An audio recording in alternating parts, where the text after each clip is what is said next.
The Kaduna Abuja highway has once again become a place of fear, tension, and deep concern as reports continue to emerge of armed bandits blocking the road, attacking travelers, and engaging security operatives.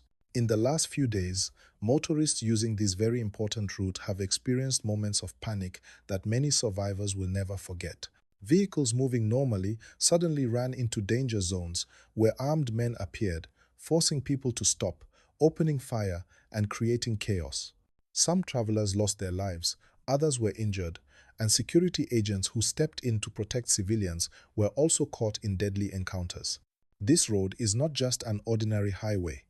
It is one of the most important links between the nation's capital and the northern part of the country. Every day, thousands of people use it for work, business, family visits, medical appointments, and official duties. When violence happens here, it affects the entire country.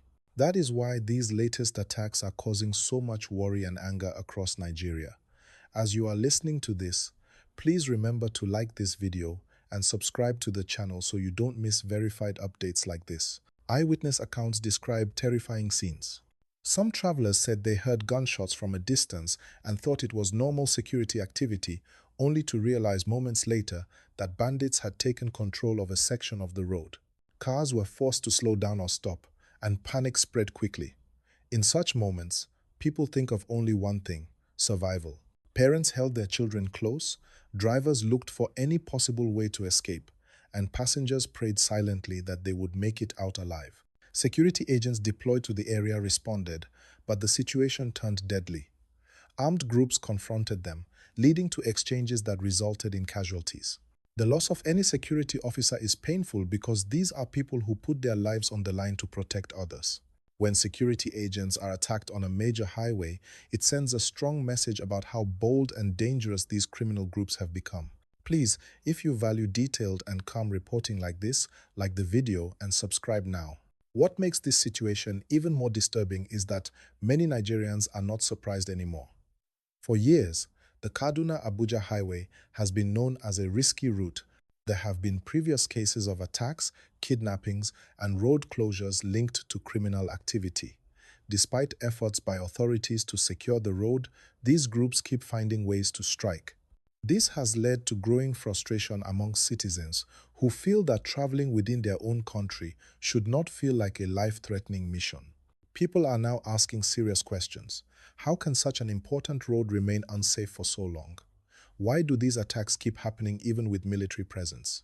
What more can be done to protect innocent travelers? These are not political questions. They are questions about safety, freedom of movement, and basic human rights. If you agree that these questions matter, please like this video and subscribe so your voice can be part of this conversation. Beyond the immediate violence, there is a deeper impact that many may not think about right away. When highways become unsafe, businesses suffer. Traders delay movement of goods, transport costs increase, and prices of food and essential items can rise. Families become separated because people are afraid to travel. Appointments are missed, opportunities are lost, and fear slowly becomes part of everyday life. This is how insecurity quietly damages a nation from within. There is also the emotional toll. Survivors of these attacks often carry fear long after the incident is over. Some find it hard to travel again. Others replay the events in their minds, especially those who saw people get hurt or lost loved ones. For the families of those who were killed, the pain is permanent. These are stories behind the headlines that numbers cannot fully explain. Please take a moment to like and subscribe as we continue to tell these stories responsibly. Authorities have continued to assure the public that efforts are ongoing to secure the highway. Patrols, checkpoints, and response teams have been mentioned as part of the strategy. However, many citizens feel that more needs to be done, especially proactive measures that prevent attacks before they happen, not just responses after damage has already been done. Confidence in safety is built when people can travel without fear, not when they are advised to be extra careful. Another issue that keeps coming up is intelligence. Many people believe that these attacks are not random and that the attackers know the terrain very well. This raises concerns about how criminal groups gather information and move so freely. Addressing this requires strong coordination between security agencies and local communities, where useful information can help stop violence before it begins. If you are finding this analysis helpful, please like the video and subscribe for more calm and clear updates. As this situation continues to develop, Nigerians are watching closely. Social media is filled with reactions ranging from anger to sadness to calls for urgent action. People want to feel safe on the roads. They want to trust that security forces have the tools and support they need, and they want leadership that treats the safety of citizens as a top priority, not just in words but in action. The Kaduna Abuja highway attacks remind us that insecurity is not just about one place or one group of people. It affects everyone directly or indirectly. Today it is one highway, tomorrow it could be another. This is why many voices are calling for long-term solutions that go beyond temporary fixes. Sustainable security means addressing root causes, strengthening institutions, and ensuring accountability at all levels. The Kaduna Abuja highway attacks. One thing remains very clear. Nigerians are tired of living with uncertainty. Many regular road users now plan their journeys with fear in mind. Some leave very early in the morning hoping it will be safer, while others avoid the road completely and look for alternative routes, even when those routes are longer and more expensive.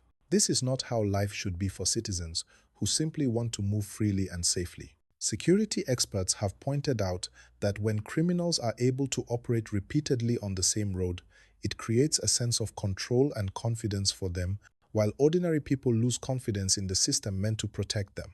This is dangerous because fear itself can weaken social and economic activity. When fear spreads, people stop taking risks, businesses slow down, and communities become more isolated. Please remember to like this video and subscribe so we can keep sharing clear and calm updates like this. Another concern being raised is the safety of security personnel themselves. These officers are often sent into high-risk areas with the responsibility of protecting civilians, sometimes under very difficult conditions.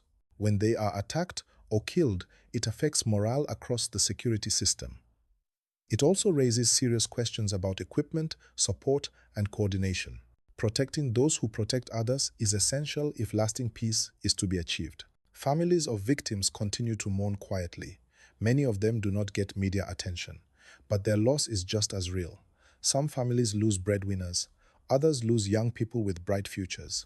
These losses affect entire households and, in some cases, whole communities. This is why many Nigerians believe that every single attack should be treated as a national emergency, not just another news item. If you believe these stories deserve attention, please like the video and subscribe now. Public reaction has also shown a growing demand for transparency. People want to know what steps are being taken, what progress is being made, and what challenges security agencies are facing. Clear communication helps build trust. When citizens feel informed, they are more likely to cooperate and support efforts to restore safety. Silence or vague statements, on the other hand, only increase fear and speculation. It is also important to talk about prevention. Many believe that focusing only on armed response is not enough. There is a need for better monitoring of known danger zones, improved road surveillance, and faster emergency response for travelers in distress. Simple measures like visible patrols and quick reaction teams can make a big difference in discouraging criminal activity.